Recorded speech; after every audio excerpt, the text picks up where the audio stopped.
Graça e paz, queridos. Vamos dar início a mais uma escola de discipulado. Hoje nós vamos terminar aí os livros históricos. Já abordamos aí os primeiros livros históricos, né? Josué, Juízes, 1ª e 2ª Samuel. E agora vamos entrar em Reis, 1ª e 2ª Reis, 1ª e 2ª Crônicas, Esther e Ruth, Neemias e Esdras. Vamos ver se a gente consegue terminar esses livros. São curtos e é uma junção do outro, né? Reis faz junção com Crônicas, Esdras faz junção com Neemias. Então nós vamos trabalhar isso hoje. Amém, amados? Então, em nome de Jesus, tem algumas pessoas ainda entrando aqui na aula, eu vou dando acesso para elas. Tem uma pessoa que está com a gente que está sem nome, ela entrou sem nome. Você pode se identificar aí, quem seja um irmão, uma irmã, só está com a letra F aqui. Quem é essa pessoa? Se você está entrando pela primeira vez aqui, acredito que sim, né? Ou você entrou com outro servidor, do seu lado direito está escrito chat. Você pode colocar seu nome, só para a gente colocar você na lista se você é novo, colocar você na nossa lista de presença aqui. Em nome de Jesus, gostaria que você pudesse se identificar para a gente te conhecer. Ou você tirar dúvidas, né? Minha dúvida se você está entrando com outro servidor. Quem é essa pessoa, por favor? Quem é essa pessoa que entrou? Entrou pela primeira vez ou entrou com outro servidor? Você pode se identificar, por favor? Ou você foi convidado por alguém, né? Ou você foi convidado por alguém, gostaria que você ou abrisse o microfone, falasse seu nome para a gente dar as boas-vindas para você.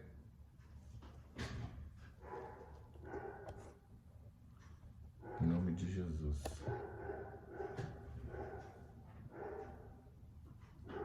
Ah, tá bom, é Fabiana. Então seja muito bem-vinda, Fabiana. Amém, querida. Ah, então tá bom. Deus abençoe, Bia. Vamos lá, gente. Vamos dar início a essa aula, em nome de Jesus. Deixa eu só colocar aqui a presença de algumas pessoas para a gente já dar início. Em nome de Jesus. Vamos lá. Chegou a Crispina. Deixa eu ver quem mais está com a gente aqui, que eu não coloquei. Tá. Pronto. Vamos lá, gente, em nome de Jesus. Vamos orar em nome de Jesus para a gente dar início a mais uma escola de discipulado. Senhor, nós queremos te agradecer nessa noite pela oportunidade que o Senhor nos dá de podermos, no conforto da nossa casa, podermos aprender um pouco da tua palavra, Senhor. Que o Senhor possa nos trazer entendimento, que o teu Espírito possa soprar em nós e que tudo aquilo que está em minha mente, o Senhor possa soprar e trazer clareza para o conhecimento de cada irmão e cada irmã nessa noite. Ó Deus, usa-nos conforme a tua vontade. Sente aqui conosco e nos instrua, para que haja conhecimento e entendimento da sua doce e agradável palavra. Esse é o nosso pedido, Pai, e a nossa oração. E em nome de Jesus, o seu Filho, nós te agradecemos. Amém e graças a Deus. Queridos, então vamos lá, né? Nós vamos entrar agora no livro de Reis, 1ª e 2ª Reis, e eu gostaria de em nome de Jesus, fazer um acréscimo aqui, uma ressalva, tá bom? Sobre o que eu falei na aula passada, eu disse a vocês que apenas duas pessoas entraram na Terra Prometida, né? Daqueles que saíram do Egito, entraram na Terra Prometida, Na verdade, foram mais pessoas, tá bom? Eu esqueci de mencionar que além de Josué e Caleb, todas as pessoas, não todas, porque muitos morreram no deserto, né? Alguns foram desobedientes, mas todas as pessoas que andaram em obediência durante a peregrinação no deserto, durante aqueles 40 anos, da idade de 20 anos para baixo, todas essas pessoas também entraram, e todas que nasceram, né? No período de 40 anos no deserto, muitas crianças também nasceram. Então, as crianças que nasceram no período de 40 anos no deserto, que as mulheres ficaram grávidas e tiveram filhos, também entraram na Terra Prometida, né? E essas pessoas abaixo de 20 anos. Por quê? Por que abaixo de 20 anos, pastor?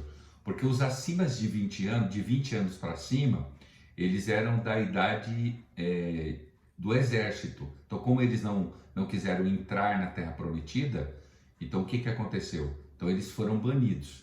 Então, de 20 para baixo, eles não tinham idade militar, então eles não respondiam por eles. Então, de 19 anos para baixo, todas essas pessoas entraram também na Terra Prometida, daqueles que saíram do Egito. Amém, queridos? Se tiver alguma dúvida, você pode perguntar agora, tá bom? Mas vamos lá, vamos dar continuidade à nossa escola? Então eu queria fazer essa ressalva aí, tá bom? Então agora a gente vai entrar no livro de Reis, 1ª e 2ª Reis. E quando a gente fala do livro de Reis, na verdade o livro de Reis é uma continuação de 1ª e 2ª Samuel, lembrando que 1º e 2ª Samuel é o término de Juízes, né? Dá início a Juízes, e bem o início de 1ª Samuel, a história de Samuel, que foi o último juiz, e foi o último juiz do Velho Testamento, e aí entrou o período profético, né? Então a gente tem que lembrar isso, que houve então o período dos juízes, onde não havia reis, né? Não havia reis, e quem governava era um juiz, alguém levantado por Deus. No caso de Samuel, além de ser o juiz, ele também era um profeta e trabalhava como sacerdote, né? Também servia como isso. E o povo pede um rei, como a gente já explicou na semana passada, né? Não era do agrado de Deus que o povo de Israel pedisse um rei, porque eles estavam negando, na verdade, a vontade de Deus e Deus de ser reis na vida deles. Aí entra o período dos reis. Então, quando a gente olha esse período dos reis, nós aprendemos que nesse período houve os 3 primeiros reis de Israel, foram os que mais duraram, que foram Saul, Davi e Salomão, que esse período foi de 120 anos do reinado desses grandes reis. E aí eu vou mostrar para vocês aqui um mapa, para a gente ter uma ideia desse período desses reis, para a gente ter uma ideia. Então vou mostrar aí para vocês o mapa, como eu já disse para vocês. Tá aqui o mapa, cadê? Que é o período dos reis, são esses 3 reis. Sempre eu me confundo aqui, irmãos, espera aí. Bom, esse é o Reino Unido.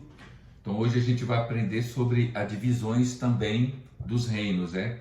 Esses foram os 3 primeiros reis, aonde o reino era unificado, aonde havia a união do reino de Israel. Eram 12 tribos, sendo agora um só reino.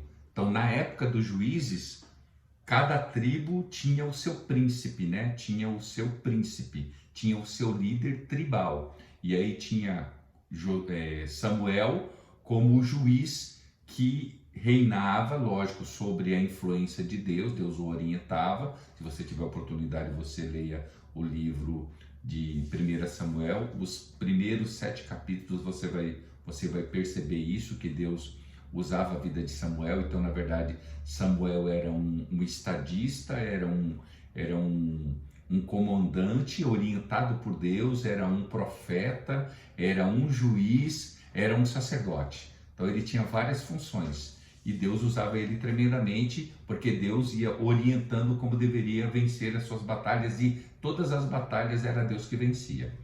Então, nesse período, quando o povo pede um rei, o povo pede um rei para ser semelhante às suas nações, o reino passa a ser único. Então sai agora a responsabilidade de cada líder da tribo, e passa agora uma só pessoa governar as 12 tribos de Israel, se tornando um só reino. Então foi nesse período de unificação dessas 12 tribos que tem esses 3 reis, que foi os 3 reis de todo o estado de Israel unido, que foi Saul, Davi e Salomão. Somando isso, Saul reinou durante 40 anos, do período de 1050 a 1010. Perceba-se que vai diminuindo, você vai ver isso no Velho Testamento. O Velho Testamento é do maior para o menor, tá vendo? De 1050 a 1010. Depois Davi, de 1010 a 970 anos, tá? Então, somando aqui dá 40 anos. E Salomão de 970 a 930. Beleza, irmãos? Que era esse reino, como eu disse para vocês, ó, o reino unificado, tá vendo? Aí agora você já não está mais vendo tribo, você está vendo um reino só. Esse reino aqui foi governado por 3 grandes reis: Saul, Davi e Salomão. Amém, amados? Antes era desse jeito, né? Como eu expliquei para vocês. Antes era dessa forma, ó. Eram cada tribo, ou seja, cada tribo aqui, Manassés, Naftali, Asser, cada um tinha um líder. E aí Samuel, que foi o último, andava por essas tribos aqui, se instalava em um lugar que era Siló, né? Se instalava no lugar onde havia o templo, onde havia a tenda, né? Na verdade era a tenda do Senhor, onde estava a arca, e ele era o juiz dessa época. Agora a gente voltemos aqui então. Desculpa aí a minha falta de agilidade aqui nos mapas. Mas vamos lá agora. E aí essa monarquia dura 120 anos. Depois disso, os reis nascem então os reis, porque o povo pede, né, os reis. Mas o que acontece? Começa a haver muitos conflitos, né? Conflitos e taxação, e a monarquia então se divide. Então o período dos reis é quando há o rompimento agora, né? Então quando Salomão morre, seu filho Roboão começa a reinar, e de repente há um grande conflito entre as nações, porque Roboão passa a receber conselhos de seus amigos mais novos, e aí as pessoas falam assim, o Roboão diz assim: se você acha que a taxação do meu pai era alta, falou isso para o reino, vocês vão ver agora que a minha taxação será maior. Se vocês acham que vocês estavam sofrendo na época do meu pai, vocês vão sofrer agora ainda mais. Então é nessa hora que as pessoas se rebelam, e aí se levanta um homem chamado Jeroboão, que começa a se rebelar, e é nessa hora que o reino, que era unificado, passa agora a ser 2 reinos. O reino passa a ser Reino do Norte e Reino do Sul, que é o que nós vamos ver aqui nesse mapa. Vamos ver aqui como então ficou o Estado de Israel. Tem problema não, irmão Antônio? Deus abençoe, meu querido. Olha como ficou então, olha. Na época era assim. Na época de Davi, na época de Saul, Davi e Salomão era um reino único, tá vendo? Era um reino único. Quando Salomão morre, passa então o reino ficar dividido, tá vendo? Ou seja, Roboão, que é filho de Salomão, passa agora a reinar em Judá. Então o reino se divide em dois. Judá, que é o reino sul, constituído por duas tribos, a tribo de Judá e a tribo de Benjamim, e o reino norte, que Jeroboão passa então a governar, aonde são 10 tribos, a unificação agora de 10 tribos, o reino norte e o reino sul. As 10 tribos são essas: Ruben, Simeão, Zebulun, Isacar, Dan, Gad, Aser, Naftali, Manassés e Efraim. Então agora começa a haver uma divisão. Aonde era uma capital, passa a ter agora duas capitais. É aí que a gente entende aquela passagem que eu já expliquei para vocês, quando Jesus encontra quem? Encontra a samaritana. Lembra da samaritana? Porque os judeus não se dão com os samaritanos. Está aqui, ó. Porque houve esse rompimento lá atrás, no ano 930 mais ou menos, onde houve esse rompimento. E o que acontece? Passa a ter duas capitais, tá vendo? Passa a ter duas capitais, uma no Reino Sul, em Jerusalém. Aqui estava o templo, lembra do templo? Aqui estava o templo, que a gente vai falar hoje, e aqui a samaritana fala para Jesus: olha, mas aonde a gente deve adorar? Porque aí o reino do norte também levanta o templo para também ter adoração aqui. Então existe dois templos, né? O templo aqui em Samaria e o templo aqui em Jerusalém. Aqui está o Jeroboão, que é o que assume o reino norte, e o Roboão, que é o filho de Salomão, que assume o reino sul. Tá vendo? A partir de então começa a haver o surgimento de reis, né? Porque aí vai morrendo um rei e vai surgindo outro, morrendo e surgindo outros. Então eu vou falar para vocês, no reino norte passa a ter esses reis aqui, ó. O Jeroboão I, o Nadab, o Baás, o Elá, todos esses daqui, ó, Acabe, Onri, Acasias, João e Jeú. Jezabel, Jeocás, Joás, Jeroboão II, Zacarias, Salum, Menahem, Pecaías, Peca e Oséias. E no reino sul, Roboão, como eu disse para vocês, filho de Salomão, e aí foi morrendo, né, e aí está toda a história desse aqui. Depois eu vou passar isso para vocês como material, todos esses reis. O grande detalhe, tá vendo aí?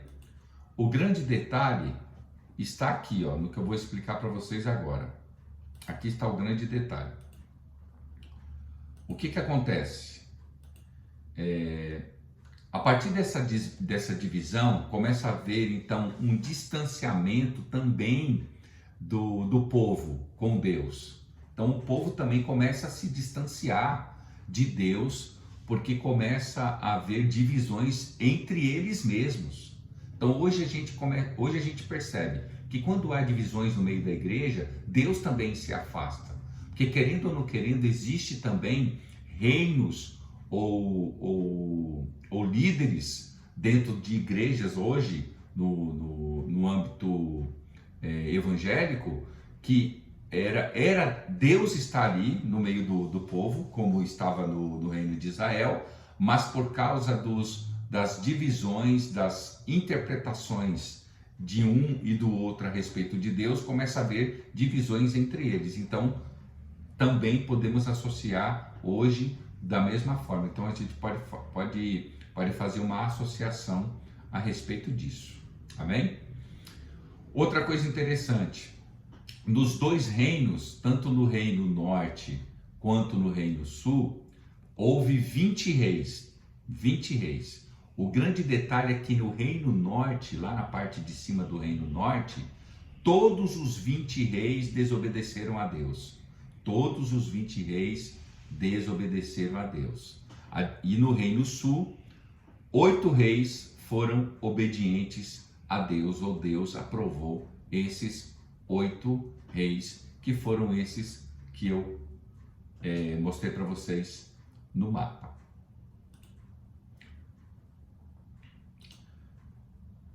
Vamos lá. Porque agora, aí a gente vai entender, por causa dessa divisão, por causa dessa briga entre o próprio povo de Deus, Deus então começou a fazer o quê? Levantar profetas. Deus começa então a levantar grandes homens para profetizar, né? Homens que são chamados de atalaias, para denunciar o pecado do povo, para que o povo se arrependa. Lembra que na época dos juízes, preste bem atenção, na época dos juízes não havia uma quantidade grande de profetas, né? Então Deus levantava algumas pessoas para falar, como você vai ver Deus levantando pessoas para falar com Eli, quando Eli era o penúltimo juiz, né? Deus levanta um profeta para falar com ele que ele entraria com juízo na sua casa por sua desobediência e por sua falta de postura de pai com seus filhos. E aí Deus levanta então Samuel, né? A história extraordinária de Samuel, né? Que é a história de Ana. E a partir daquele momento, Samuel passa também a ser um profeta de Deus, né? Passa a ser a voz de Deus para aquele tempo. E aí quando o povo pede o rei, quando o povo pede reis, pede reis, Deus então começa a ver começa a haver divisão. Por quê? Porque quando a gente começa a andar por nós mesmos, quando a gente começa a querer a nossa independência de Deus, caímos no pecado, né? Então, entre nós mesmos, foi o que aconteceu com o povo de Israel. O povo de Israel quis um rei, teve esse período de 120 anos de reis, e aí houve então um rompimento, como eu mostrei para vocês, desse reino norte e desse reino do sul. E aí começou a haver brigas entre eles. É nessa hora que as pessoas começam a se afastar de Deus, né? Começam então as nações, lembro das nações que eu mostrei para vocês no mapa? Os amonitas, os moabitas, os filisteus, eles começam então a adorar os deuses que Deus falou para eles não adorarem na entrada da terra prometida. Eles começaram então a adorar esses deuses das nações vizinhas. E é nessa hora que Deus começa a levantar os profetas para chamar o povo ao arrependimento. E é nessa hora que nascem os grandes profetas de Deus. E aí a gente vê um grande profeta, um dos principais profetas do Antigo Testamento, que é Elias, que nasce lá em cima, né, no Reino do Norte. Eu vou mostrar outro mapa para vocês, muito interessante, que eu achei muito interessante esse mapa, e quero mostrar para vocês, né,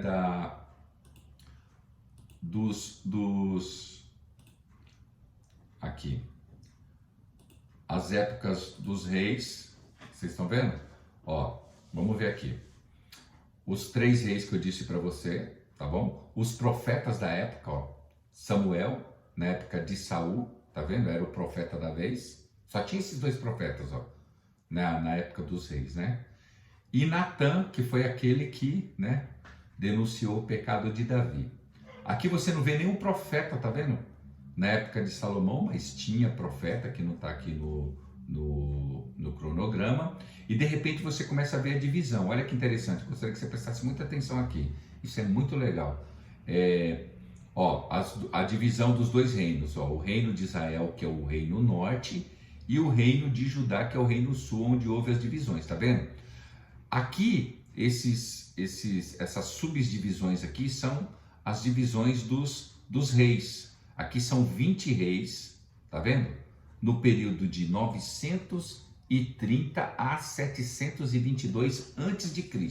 E aqui estão os períodos dos profetas, tá vendo? Aías, ó Aías aqui, olha que interessante. Aqui é o reino norte, o reino onde todos os reis desagradaram a Deus. Esse reino norte, nem um rei foi aprovado por Deus. Esse reino norte teve 20 reis e todos os 20 reis foram desobedientes a Deus. E foi nesse reino, olha que interessante, no reino norte, que Deus levantou os 2 grandes profetas do reino norte, que são Elias e Eliseu.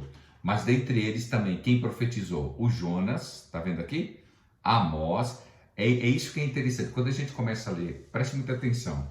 Quando você começa a estudar a história dos livros, você começa a se pensar assim, em que período, como que entra esses esses profetas, em que época eles entram. Então esse mapa aqui define muito bem as épocas e em qual reis eles profetizaram.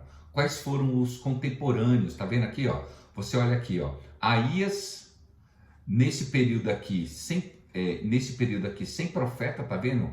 1, 2, 3, 4, 1, 2, 3, 3 reis não tiveram profetas aqui para chamá-los para o arrependimento. E aí Elias entra aqui no rei de Onre, Acabe e Acasias. É nesses 2 reis aqui. E de repente Elias passa o bastão para Eliseu, que começa a profetizar em Jorão, Jeú e Jeocanias. Tá vendo que interessante? E aqui é nesse período que entra Jonas, que é contemporâneo, profetizando junto com Amós, e depois vem Oséias. Todos esses profetas aqui, 1, 2, 3, 4, 5, 6 profetas, foram os profetas que foram usados por Deus poderosamente no reino do norte. Dá para perceber aí, irmãos? Daqui é muito rico, né? Depois eu vou mandar isso para vocês.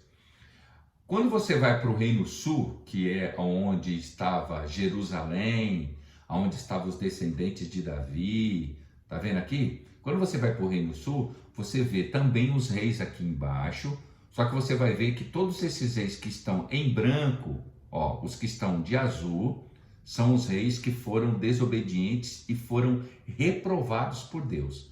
E esses brancos são os reis que foram aprovados por Deus, tá vendo? Asa, Josafá, Joás, Amazias, Uzias, Jotão, Ezequias e Josias aqui de novo, tá vendo? E aqui abaixo estão os profetas da época que foram usados por Deus, né, para profetizar, chamar também esses profetas, esses reis e a nação para o arrependimento, tá vendo? Azarias, Obadias, Joel, Isaías. Olha que interessante aqui. Quem foi contemporâneo? Quando você pega o livro de Isaías e pega o livro de Miqueias, você vai ver que eles foram 2 profetas da mesma época. 2 profetas que estavam na mesma época, ó. Isaías e Miqueias. Aqui você já vê Naum e Sofonias, tá vendo? Que interessante.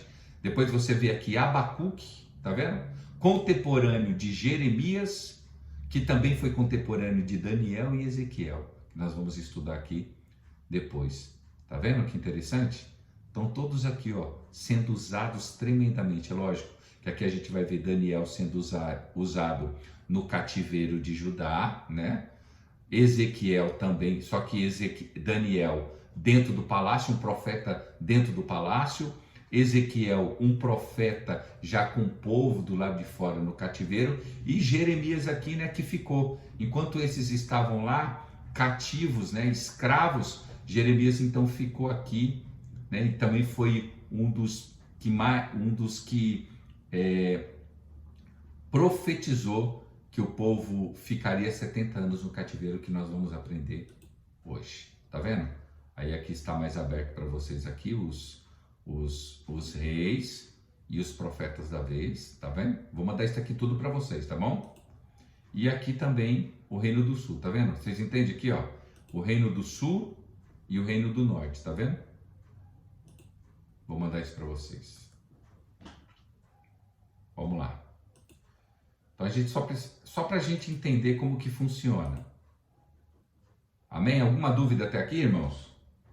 Se tiver alguma dúvida, por favor, pergunte. Alguma dúvida? Então, vamos lá. No capítulo 17, é aí que chega o exílio do Reino do Norte. O que é o exílio? Deus usa esses profetas dizendo que Deus viria para trazer julgamento para Israel, usando nações que seriam o instrumento de Deus para levar esse povo para ser escravo. Então, o reino da Síria, olha lá, alguém lembra do reino da Síria? De novo Nimrod, tá vendo? Nimrod, o camarada que fundou a Síria, Deus usou essa Assíria para ser o algoz, para ser a nação que seria a vara de correção para Israel. Então, essa Síria entra no reino do norte, né? Invade o reino do norte, né? Destrói e queima o reino do norte, tá? E paralelamente a gente vê também o que? Nós vemos também logo depois na frente, logo depois, né? Deus levanta Jeremias para ser o grande profeta, para chamar o reino do sul, olha de novo lá, reino do norte, Elias, Eliseu, aquele povo lá em cima, Elias, Eliseu profetizando, chamando Acabe para o arrependimento, chamando Jezabel, aí ele faz aqueles desafios todos, chamando o povo ao arrependimento. O povo se arrepende por um período e depois ele se afasta de novo. Então Deus usa o reino da Síria para escravizar eles. Lá embaixo, no reino do norte, do reino do sul, vem então também o declínio total. E aí a gente vai ver aqui também os mapas que eu já mostrei para vocês, né? E aí a gente vê esse declínio.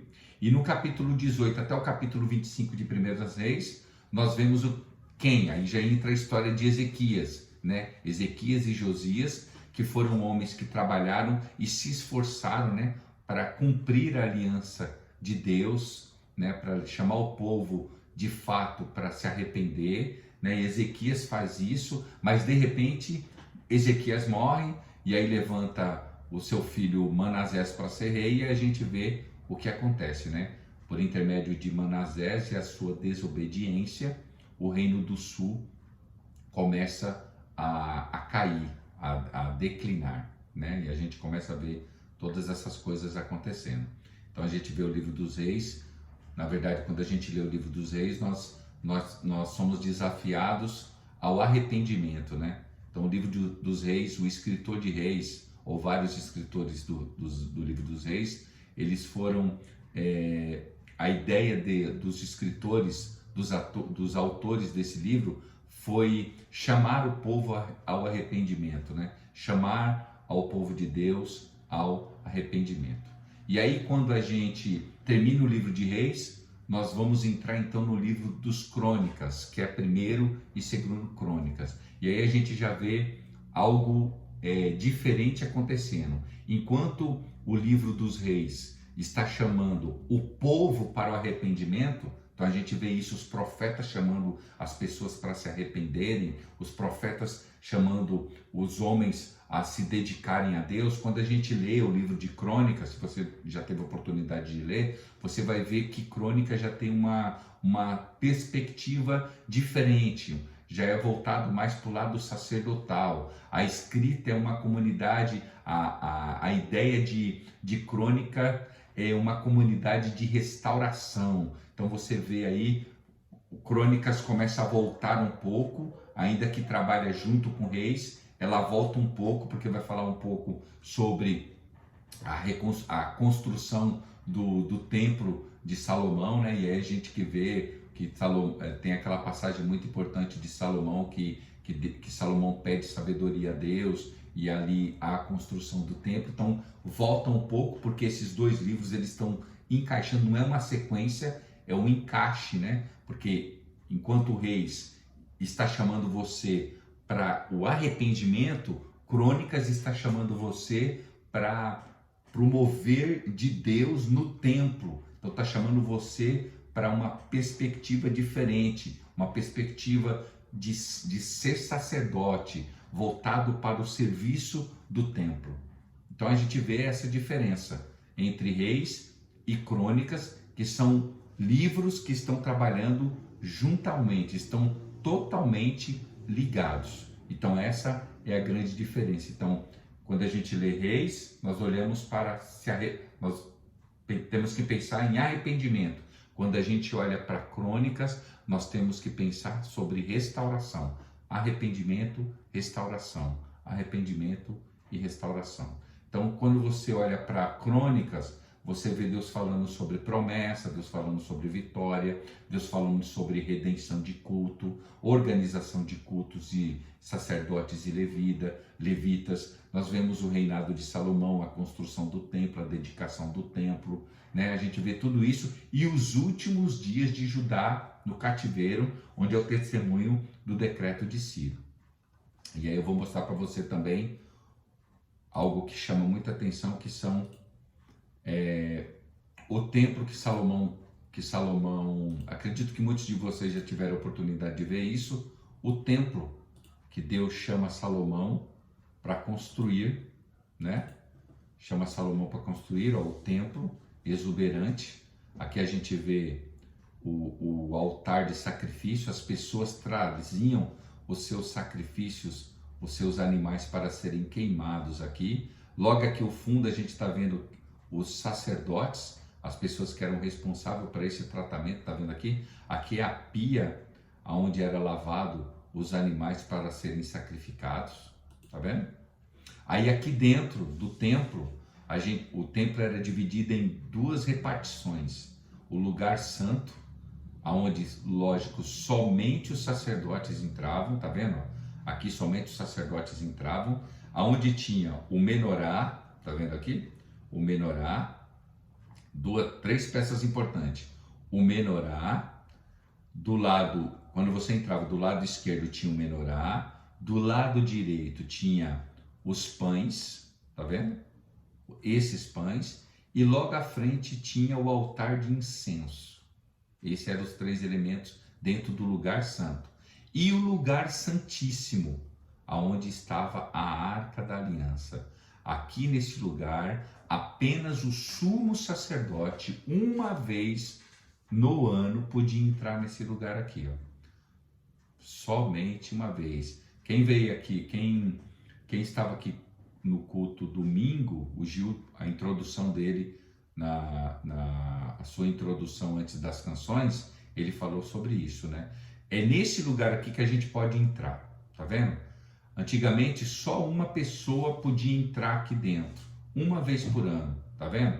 Hoje todos nós podemos entrar, então por isso que hoje não existe mais esse templo, hoje nós somos o templo, tá vendo? Aqui onde era a presença de Deus, a arca que representava a presença de Deus, dentro dessa arca havia os três elementos, que é as tábuas, a vara de Arão e o maná, tá vendo a representação?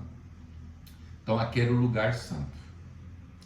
Esse templo aqui foi destruído por quê? Porque ele não ficava, lembra que eu falei para você? Esse templo aqui, ele ficava em Judá. Aonde está Judá, pastor? Vou mostrar para vocês de novo no mapa. Judá estava aqui, ó. Lembra que eu falei para você?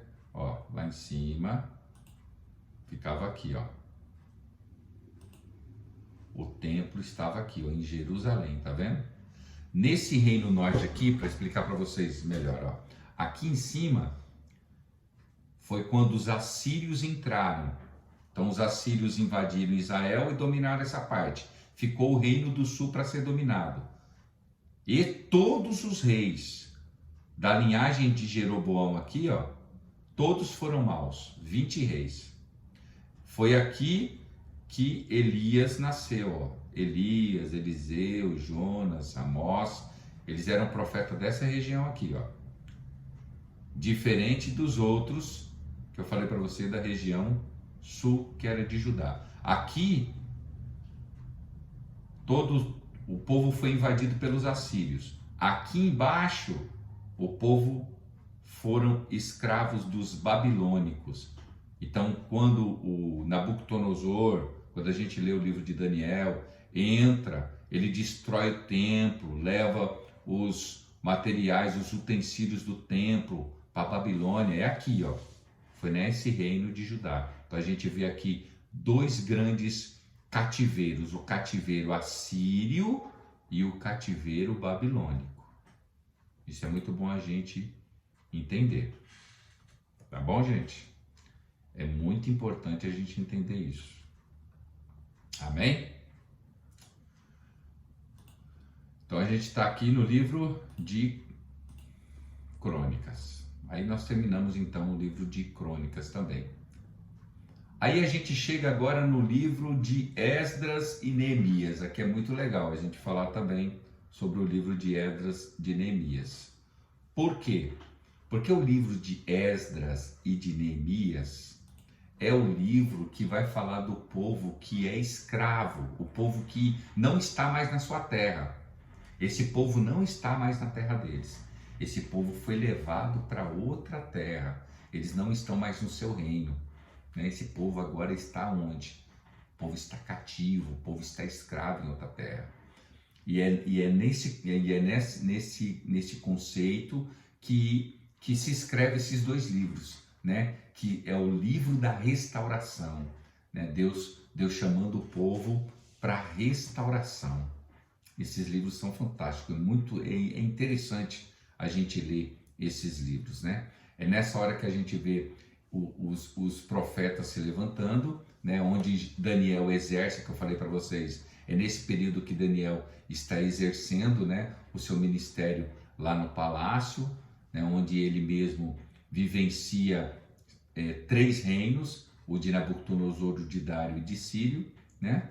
E é nesse período também que nasce os profetas que ajudam o povo, motiva o povo, profetiza sobre o povo que quer voltar para sua terra, quer reconstruir de novo os muros de Jerusalém, né? Quer trazer vida de novo para a sua nação. Deus levanta então dois grandes profetas, que é o profeta Ageu e o profeta Zacarias. Então a gente tem que fazer esse movimento para a gente compreender como que funciona esses 2 livros. Então, a primeira parte do livro de Esdras, nós temos um decreto importantíssimo, profetizado, né? Profetizado, isso é muito interessante, profetizado por Isaías que o rei daquela época, o maioral, era o rei Ciro da Pérsia, né? E ele, com forma de gratidão, ele entende que foi Deus que entregou para ele o reino, foi Deus que fez ele expandir seu reino, não era judeu, era persa, e ele entende que ele estabelece um decreto que ele libera um grupo de pessoas para voltar para Jerusalém, para reedificar os muros e construir o seu templo. Isso está escrito em Esdras capítulo 1. Vamos ler juntos? No primeiro ano do reinado de Ciro, rei da Pérsia, a fim de que se cumprisse a palavra, olha que interessante, a palavra do Senhor por Jeremias, porque Jeremias tinha profetizado para o povo se arrepender, senão Deus ia levar eles cativos. E aí Jeremias falou, e vocês vão ficar 70 anos escravos fora da terra de vocês. Então, para cumprir essa palavra, o Senhor despertou o coração de Ciro. Olha que interessante, gente. A gente tem que ter essa fé de que Deus está no governo até de pessoas que não acreditam em Deus, que acreditam em outros deuses, porque os persas acreditavam em outros deuses, mas Deus interferiu, despertou o coração desse Ciro, que era um rei da Pérsia, para redimir uma proclamação e divulgar em todo o seu reino esses termos. Qual era o termo? Assim diz Ciro, rei da Pérsia: o Senhor, o Deus dos céus, deu-me todos os reinos da terra e designou-me para construir um templo para ele em Jerusalém de Judá. Olha, ele acreditava também que o Deus dos seus escravos era um grande Deus e que foi esse Deus desses escravos que deu a ele esse poder de ser o rei da terra naquela época, o rei que governava toda a terra. Ele foi o rei que governava, então ele tinha certeza que foi o rei dos hebreus que fez isso. Olha como Deus moveu o coração desse homem. Então, nasce no coração dele, porque Deus coloca no coração. Isso é muito interessante, eu quero que você preste muita atenção. Não existe coração duro para Deus. Não existe nada de que Deus não possa fazer. Deus interfere no coração de um homem idólatra, que acreditava em vários deuses, e interferiu para ajudar o seu povo.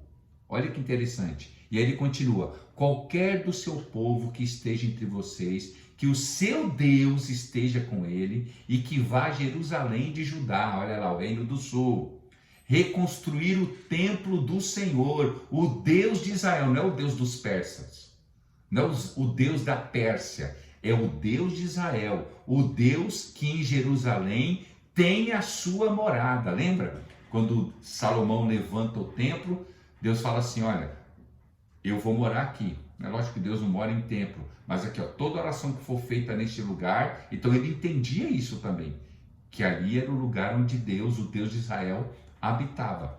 Então esse decreto, o decreto do Ciro, é interessante porque ele segue o quê? Ele segue a palavra profética de Jeremias.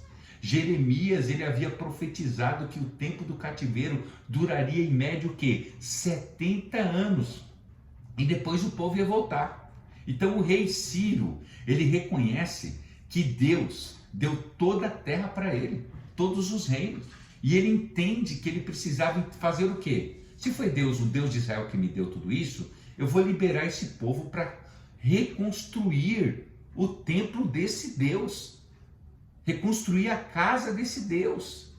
E aí ele não somente liberou o povo para fazer isso, ele financiou recursos para que o povo conseguisse refazer o templo que estava destruído. E aí quem volta para Jerusalém? Aí a gente vê em Esdras capítulo 2 uma lista das pessoas que estão voltando para Jerusalém. Olha que detalhe de Deus. Uma lista é feita das pessoas que estão voltando para o templo, que estão voltando para a sua terra. Eu estou falando aqui, eu sei que tá a irmã Vilminha abençoada, está lá na terra dela, terra natal. Está curtindo os parentes lá, né, irmã Vilma? Em nome de Jesus, voltou para sua terra. Gente, isso porque a irmã Vilma, que está lá no Ceará agora, está na terra dela, ela não estava escrava aqui em São Paulo. Pelo contrário, foi uma opção dela vir aqui e vencer aqui em São Paulo, e é uma vencedora, uma guerreira. Eu tenho muito orgulho da irmã Vilma. Irmã Vilma é uma pessoa sensacional, né? Criou seus filhos aí. Quem um dia tiver uma oportunidade aí de sentar com a irmã Vilma para ela contar um pouco da sua história, da história dela, meu irmão, é edificante para você. Então vamos pegar o exemplo aqui da irmã Vilma, que veio de lá do Ceará para São Paulo. E ela não veio escrava para cá, foi opção, né? Mas você já imaginou você ser levado como escravo para uma terra que não é sua, e de repente o rei daquela terra falar assim: olha, vocês vão continuar sendo meus escravos, é lógico, mas vocês terão a oportunidade de voltar para a terra de vocês e serem meus escravos, né? Serem meus súditos lá onde vocês nasceram, na sua terra natal. E detalhe, eu vou pagar passagem para vocês, vai ser passagem paga, e eu vou dar recursos para vocês reconstruírem o templo do seu Deus e os muros da sua cidade. Meu Deus, gente, isso é Deus. Deus faz essas coisas. E Deus quer fazer isso na nossa vida, né? Deus quer usar pessoas que a gente nem imagina para fazer o sobrenatural. Se você não esteve aqui domingo, meu querido, Deus fez algo extraordinário. Conta aí, né? Deus falou isso no domingo. 50 dias para Deus, durante esses 50 dias Deus vai mover o sobrenatural. Pode ser no meio dos 50 dias ou até o final dos 50 dias. Algumas pessoas experimentarão o sobrenatural. Interessante que durante 52 dias, né, os muros foram levantados de Neemias. E é nesse período que a gente entende isso. Olha que livro fantástico. Se você ainda não leu o livro de Esdras e o livro de Jeremias, você está perdendo tempo. Você está perdendo tempo. Então leia o livro de Neemias e de Esdras, que é um livro de edificação. É um livro onde Deus está governando, mesmo em situações difíceis. O povo estava escravo, né? Mas Deus estava no governo. Deus estava no governo. E aí quando a gente chega no capítulo 5, né? Até o capítulo 17, a gente vê Deus também levantando profetas, né? Deus levanta os dois profetas, o Ageu e o Zacarias, para ajudar o povo também, né? Deus coloca dois homens ligados com Deus, conectados com Deus, porque enquanto o povo estava levantando os muros, lógico, né?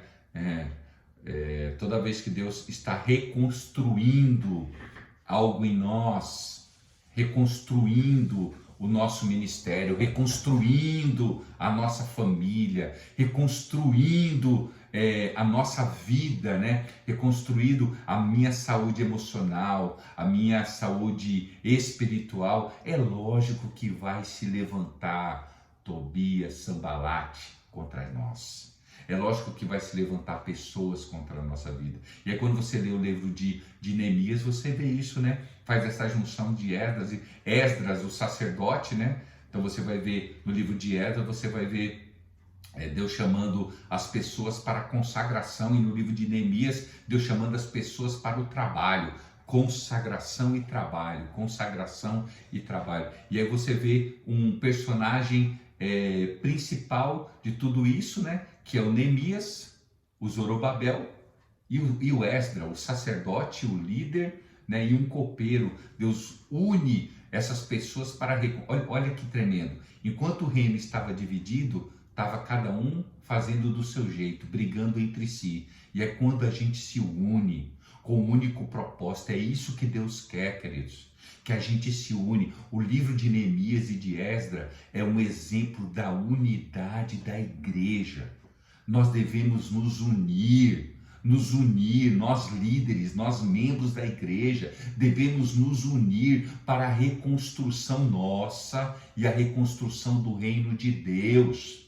Temos visto que o reino de Deus, não na sua essência, mas no nosso meio, nós estamos destruindo, nós estamos permitindo que Tobias e Sanbalates venham trazer divisões entre nós por causa das nossas indiferenças. Nós precisamos trabalhar as nossas indiferenças, nós precisamos trabalhar as nossas indiferenças e usar as nossas qualidades para o crescimento do reino de Deus. Deus quer fazer isso na nossa vida. Deus levanta um copeiro, Deus levanta um sacerdote, Deus levanta um príncipe, Deus levanta Zorobabel, um príncipe de Judá. Esse era o rei de Judá. Deus levanta esse homem, Deus levanta Neemias, um copeiro, e Deus levanta um sacerdote. Eles estão unidos e levantam um povo, o povo vê isso. Depois Deus levanta dois profetas, Ageu e Zacarias, para ajudar esse povo. É isso que a gente precisa fazer. Qual é o seu ministério? Qual é o seu chamado? Qual é a unção que Deus tem na sua vida? Você precisa entender isso, querido. Ninguém é maior que ninguém. O pastor, o evangelista, o profeta, o doutor, ninguém é maior. Nós todos somos iguais. Nós só somos ferramentas. Só somos ferramentas para ser usados por Deus. O alicate não é melhor que a chave de fenda. Nem a chave de fenda é melhor que a marreta. É que cada uma precisa ser usada no lugar específico. Ninguém derruba a parede com um alicate, com chave de fenda, precisa da marreta. Ninguém vai parafusar com uma marreta, precisa de uma chave de fenda. De vez em quando a gente usa lá um alicate, mas se mata. Então a gente precisa entender que todos os instrumentos são úteis, ninguém é melhor do que ninguém. Vamos entender isso, é a capacidade. Deus nos capacitou para reconstruirmos, para fazer a diferença. Nós somos construtores de vidas. Aleluia! Eu e você somos construtores de vida. Deus nos chamou para sermos construtores de vidas. Deus não nos chamou para a gente brigar, para a gente contender, ainda que estamos na diferença. Você olha para um alicate e fala, nossa, um alicate. Você olha para a chave de fenda, que diferença, um alicate e a chave de fenda. Aí você olha para uma marreta, você vê que há diferença, mas todas são úteis para o trabalho de Deus. Então você precisa entender isso. E quando você lê Esdras e Neemias, eu convido você a ler essa semana, são livros curtos, mas livros que vão trazer total edificação para a sua vida. E aí você vê na reconstrução do capítulo 4, do versículo 1 ao 24, você vê essa movimentação de construção e você vê a movimentação de oposição. Você vê isso. E aí você vê também acabando essas pessoas impedindo o crescimento, gente impedindo que o templo seja reconstruído, né? A questão fica visível dessas oposições. Então nós precisamos trabalhar isso, nós precisamos parar de ser oposição e ser unidade, precisamos ter união em vez de se opor, nós precisamos nos unir, eu e você precisamos nos unir. Eu, pastor, não posso fazer nada sozinho, eu preciso de gente que tenha a percepção de unidade.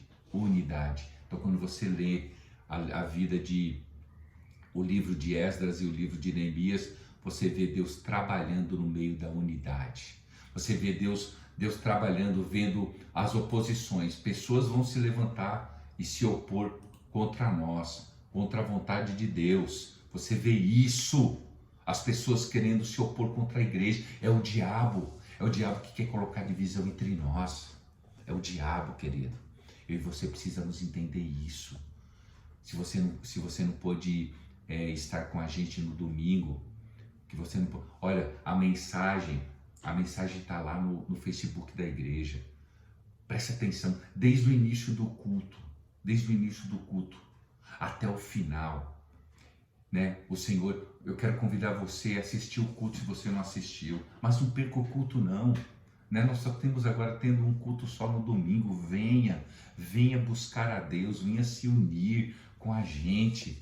Nós precisamos se unir nesse período difícil que a igreja está enfrentando, o mundo está enfrentando. Nós precisamos estar em pé, nós precisamos de mais pessoas que tenham o espírito de Neemias, pessoas que tenham o espírito de Esdras, né? Pessoas que tenham esse espírito de Zorobabel.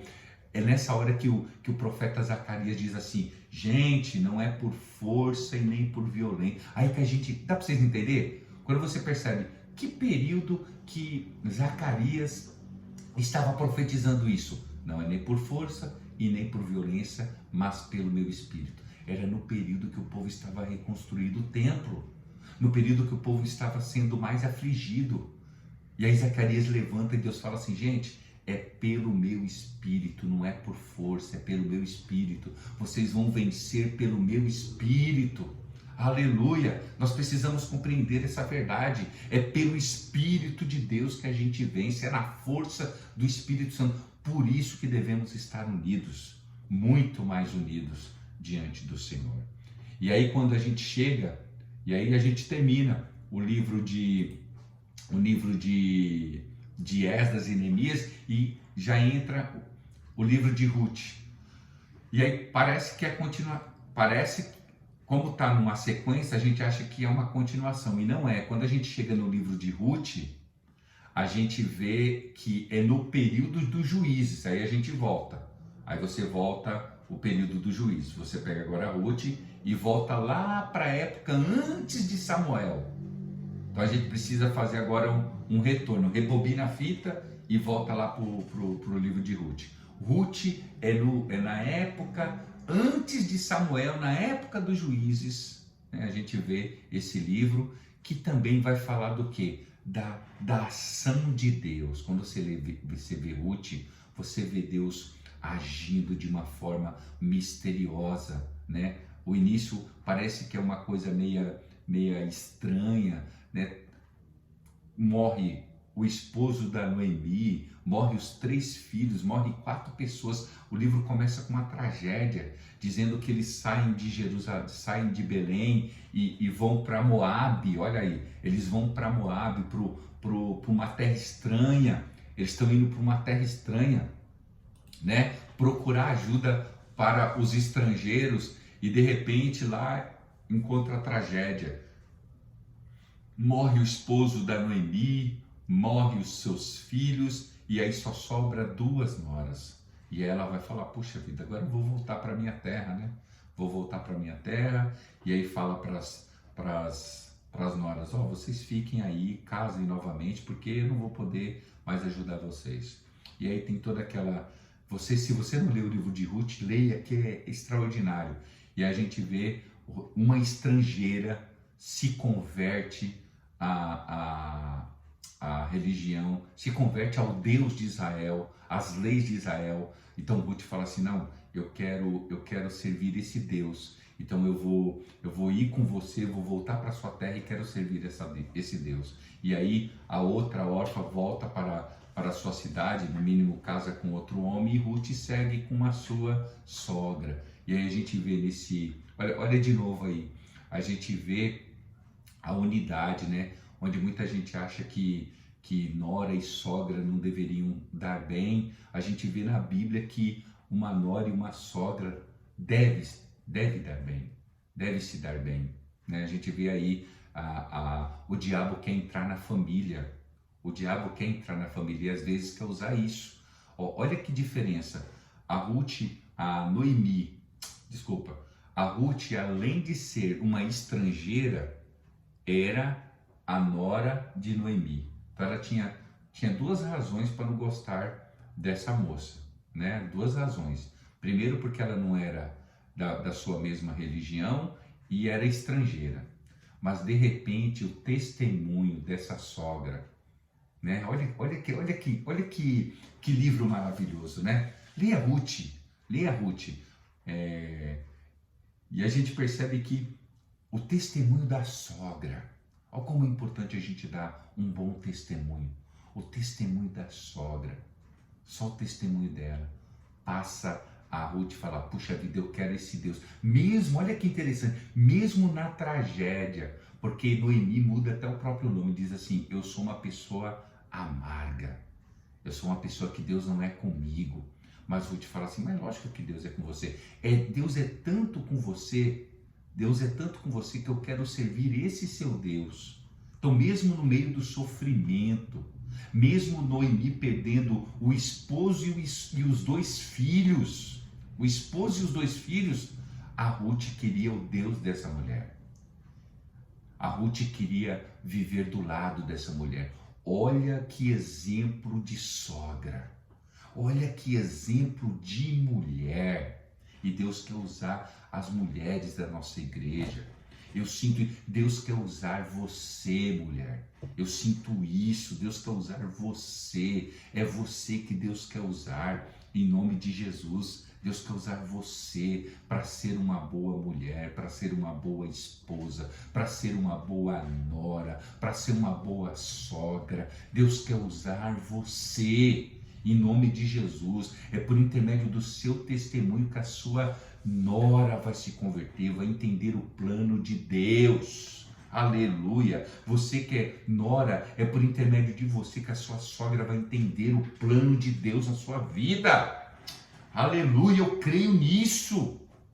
Então quando você olha para esse livro, você vê o resgate de Deus, Deus entrando como um resgatador, porque aí Noemi volta para Israel, né? O Júnior colocou um glória a Deus. Eu vou falar também genro, por que não falar genro também, né, Júnior? Por que não falar genro? Você que é genro, Deus quer usar você para ser amigo do seu sogro, aleluia, para ser amigo da sua sogra. Eu posso falar de sogra porque eu amo a minha sogra. Eu amo a minha sogra demais, a minha sogra é uma bênção na minha vida.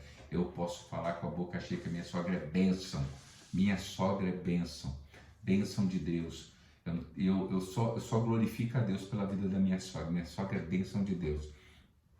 E aí Deus quer usar isso, Deus quer trabalhar entre nós, né? Usar como família. E você vê o projeto de Deus, por ela ser uma pessoa submissa à sua sogra, Deus preparou um homem para ela, um homem chamado Boaz, que paga o resgate para ter ela como esposa. Ela vai pobre, ela vai pegar as migalhas da colheita, porque era uma lei que existia em Israel, que na época da colheita você tinha que deixar o que caía no chão você tinha que deixar para aquelas pessoas que não tinham condições. E é nesse movimento que Ruth vai, né?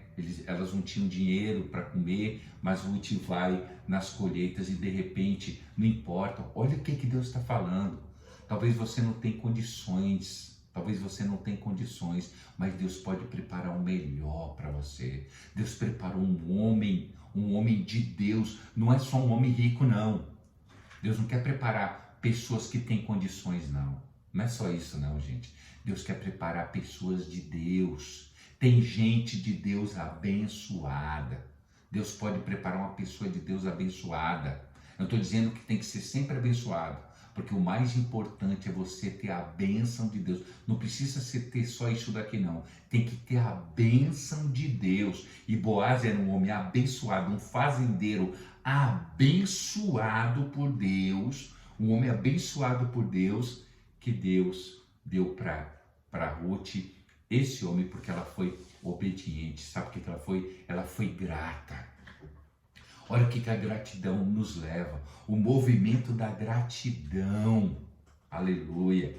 Esse movimento de gratidão nos leva a possuir o melhor de Deus. Seja grato no momento difícil da sua vida. Seja grato quando você não tem muito. Seja grato quando você está vivendo das sobras. Aleluia. Glória a Deus. Seja grato nisso. Seja grato. A sogra então monta uma estratégia. Lê o livro de Ruth. A sogra monta uma estratégia para Ruth. E ela faz do jeitinho que a sogra falou. Do jeitinho que a sogra falou. É do jeito que a sogra falou, ela faz e recebe a bênção dela. E a gente vê que por intermédio dessa mulher, que se converte ao Deus da sua sogra, é que nasce o pai de Davi, Jessé. Boaz gera, o bisavô, o vô de Davi. Vem o vô de Davi, depois vem Jessé e depois vem Davi. Olha, ela é da geração e da genealogia de Jesus. Deus usou uma mulher que não era crente, que não era judia, para fazer parte da descendência de Jesus. Olha que extraordinário, gente. Lê o livro de Ruth que você vai amar. E aí, para terminar os livros proféticos, com quem a gente vai terminar? Com outra mulher. Olha como Deus levanta as mulheres, né? Olha, Deus vai usar outra mulher. Quem? Esther.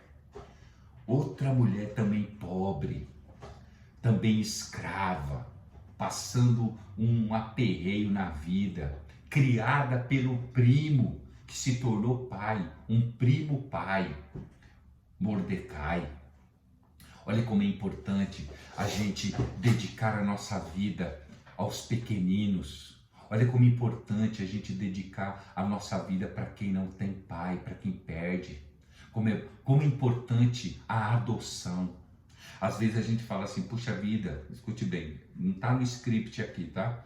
Mas o Espírito colocou no meu coração. Talvez a pessoa não pode ter filhos, ou porque o homem não pode ter filhos, né? Estéril, ou porque é mulher, e a gente acha que nós somos amaldiçoados.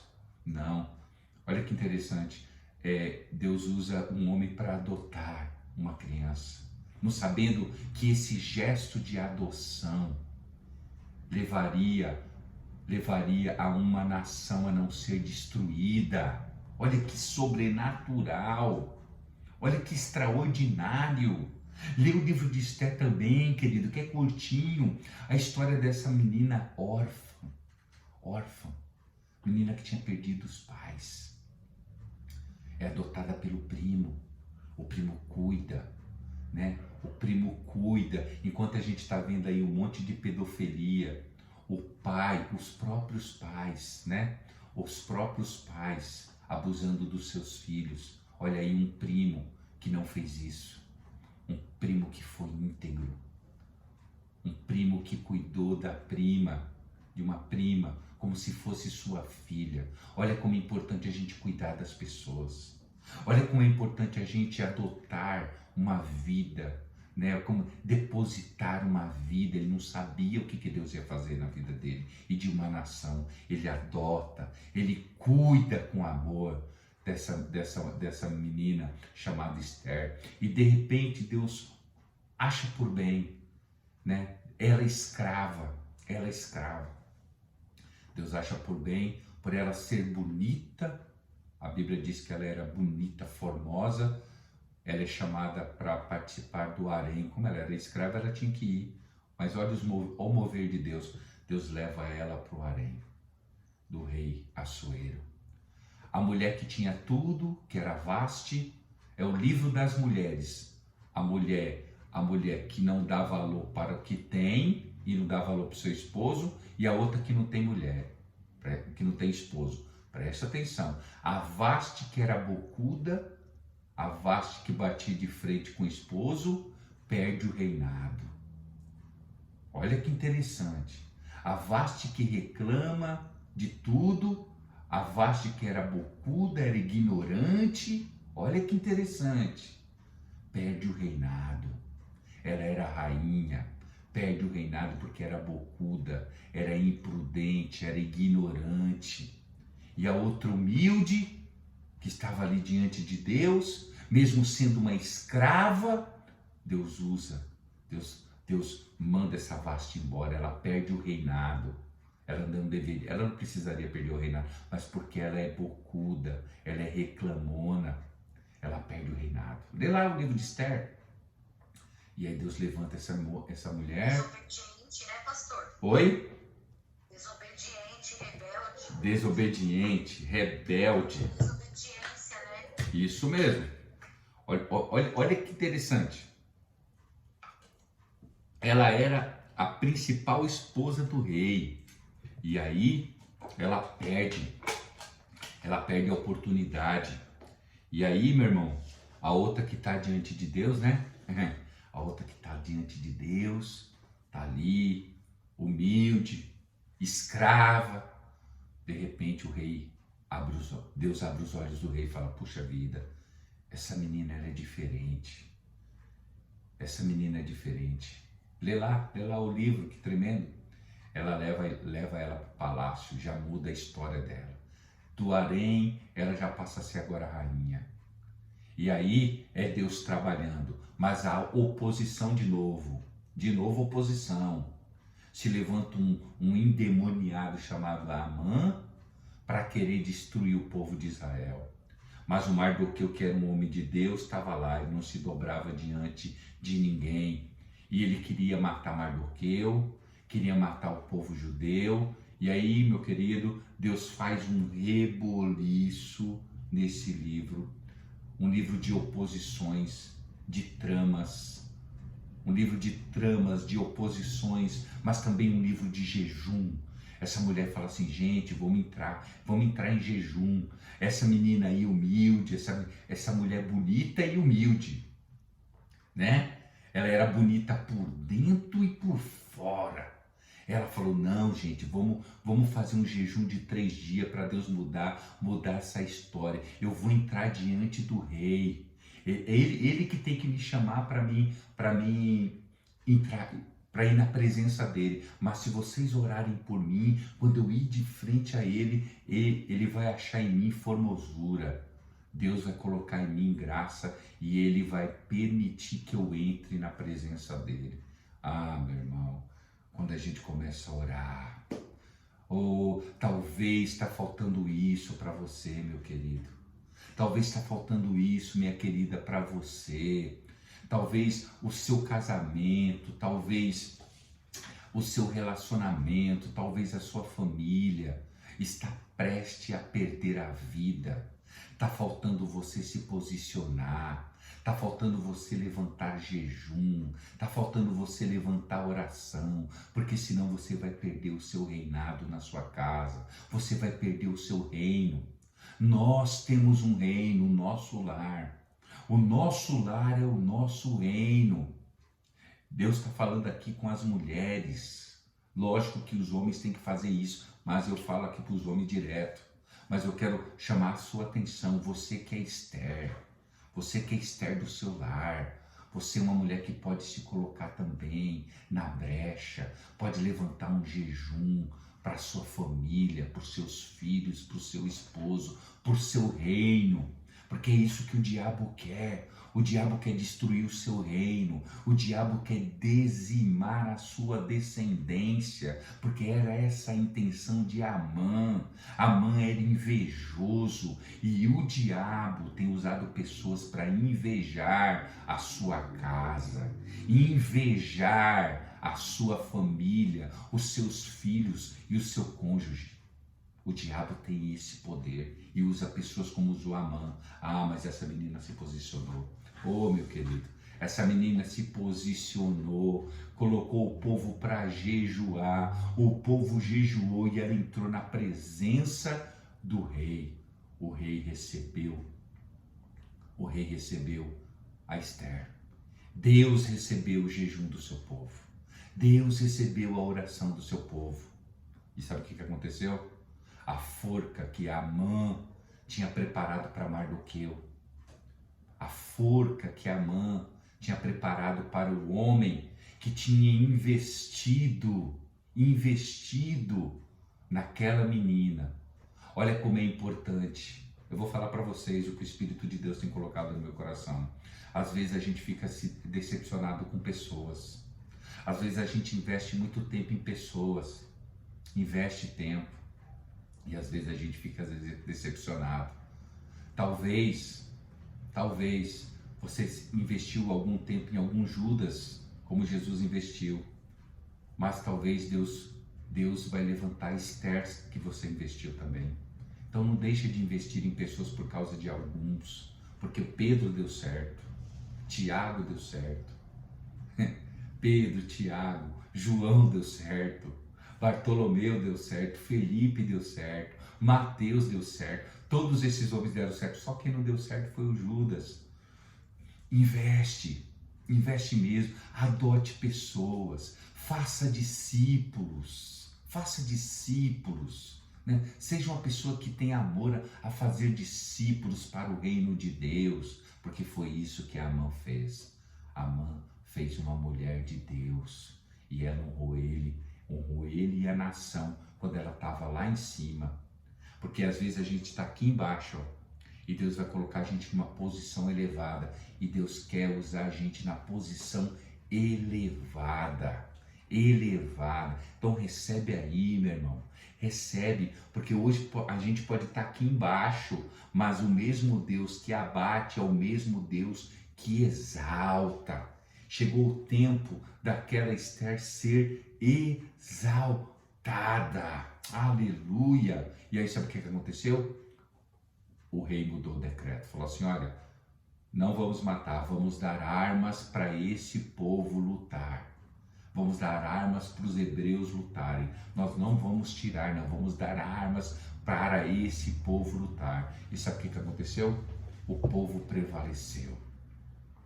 Deus quer usar você, escute bem, porque tem muita gente que conta com você. Talvez você pode ser uma Esther que muita gente conta com seu jejum. Pode ser uma Esther que muita gente conta com a sua oração. Vocês são mulheres de Deus, mulheres preciosas de Deus. E eu sou um homem precioso de Deus. Você é um homem precioso de Deus. Ah, meu querido, quando homens e mulheres começam a jejuar, quando o pai começa a jejuar pelo filho, quando a mãe jejua pela filha, oh, glória a Deus, algo novo acontece na nossa vida. Tá faltando isso. Olha, quinta-feira não tem culto, quinta-feira não tem curso. Por que você não faz um culto na sua casa? Levanta um culto na sua casa aí, querido. Faz um culto, faz um período de oração, um período de louvor, lê um texto bíblico. Se você falar, pastor, mas eu não sei pregar, lê pelo menos o texto, lê com a sua família, estuda o texto. Faça um culto nas quintas-feiras na sua casa, já que a gente não tem cultos na quinta, vamos fazer um culto na nossa casa, vamos consagrar a nossa família para Deus. Ô Esther, se levanta. Esther, se levanta. Ô Mardoqueu, você que é Mardoqueu, o Mardoqueu se levanta. Deus quer nos usar. Deus quer mostrar a sua glória, quer mostrar a sua glória sobre nós, em nome de Jesus. E aí, querido, o livro termina Deus dando vitória para o seu povo. E eu quero terminar desse jeito. Eu quero terminar essa aula orando por você e decretando em nome de Jesus vitórias. Vitórias. Só que, deixa eu te falar, eu vou orar por você. Assim como Esther orou e jejuou, mas o povo não ficou assim, parado sem fazer nada. O povo teve que lutar.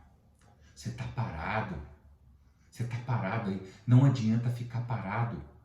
Você tem que se movimentar. Deus não permitiu que o povo morresse, porque o povo recebeu armas para lutar.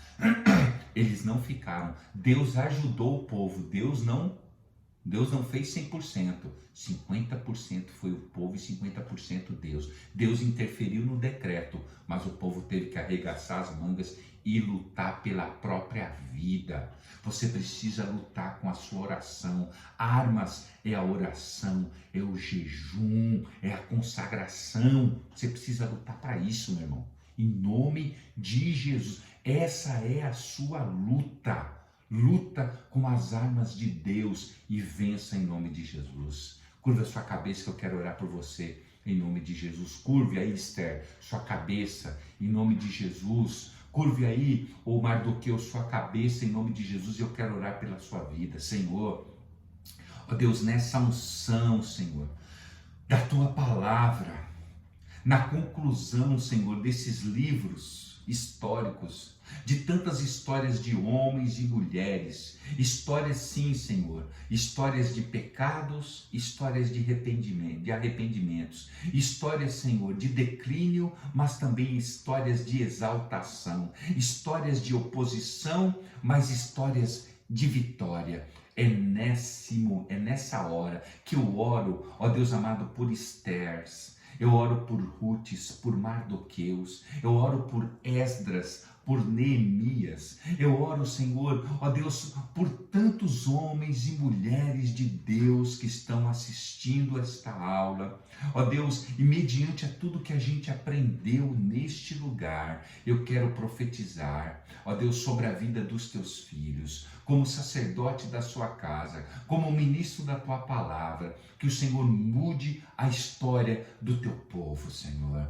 Ó Deus, em nome de Jesus, nós acreditamos que o Senhor continua sendo o mesmo Deus, o Deus que opera milagres, o Deus que entra, Senhor, em causas impossíveis. Ó Deus, enquanto Satanás está armando uma emboscada, o Senhor está nos dando visão, ó Deus, como o Senhor deu visão para Eliseu. Ó Deus, enquanto Satanás está armando, Senhor, contra a nossa vida, o Senhor está, meu Pai, nos dando armas, como o Senhor deu para Davi, destruir, Senhor, os seus inimigos. Assim nós queremos também, Senhor, venha nos armar, venha nos dar as armas poderosas, ó Deus, que nós precisamos. Ó Deus, não é pela força, ó Deus, mas é pelo teu Espírito, que sopre sobre nós, ó Deus Altíssimo, aquilo que o Senhor usou Zacarias para falar, que a reconstrução não é por força, mas é pelo teu Espírito. Então nos conduza pelo teu Espírito e fortaleça Neemias, fortaleça Zorobabéis, fortaleça Esdras, fortaleça Elias e Eliseus, Davis e Salomãos, fortaleça as Rutes, fortaleça as Noemis, fortaleça as Esther e os Mardoqueus, fortaleça homens, mulheres e jovens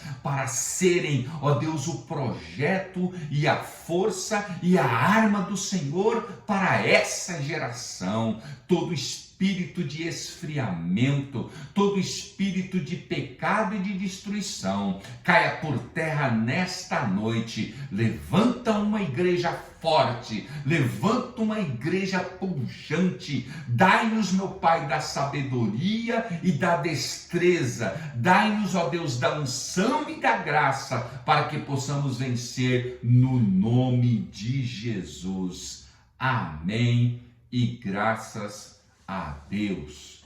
Glória a Deus, querido. Deus abençoe a sua vida abundantemente em nome de Jesus. Que aula abençoada, meu Deus dos céus. Deus seja louvado. Glória a Deus, querido. Glória a Deus.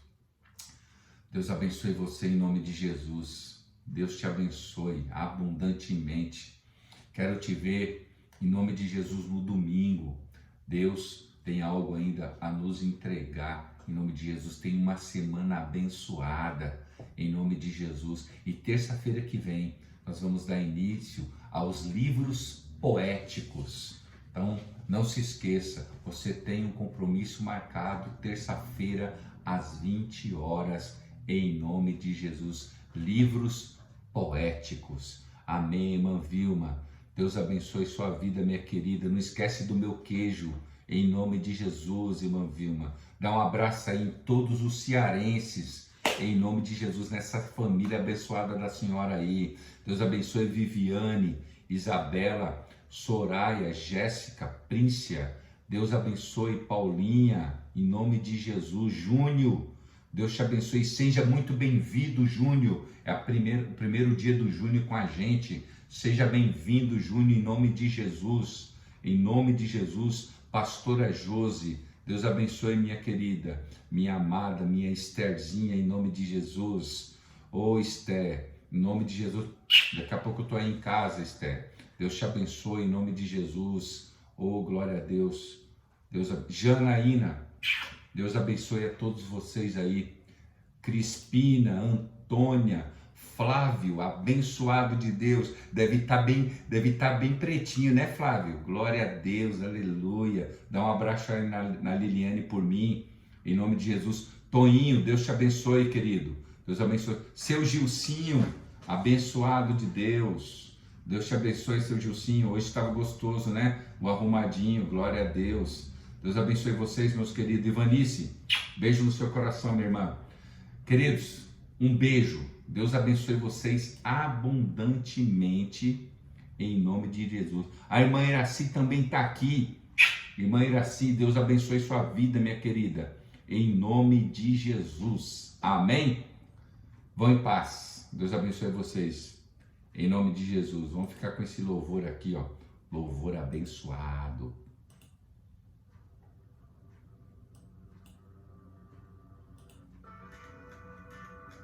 Dai-me um coração, Senhor. Aleluia. Deus abençoe, irmãos.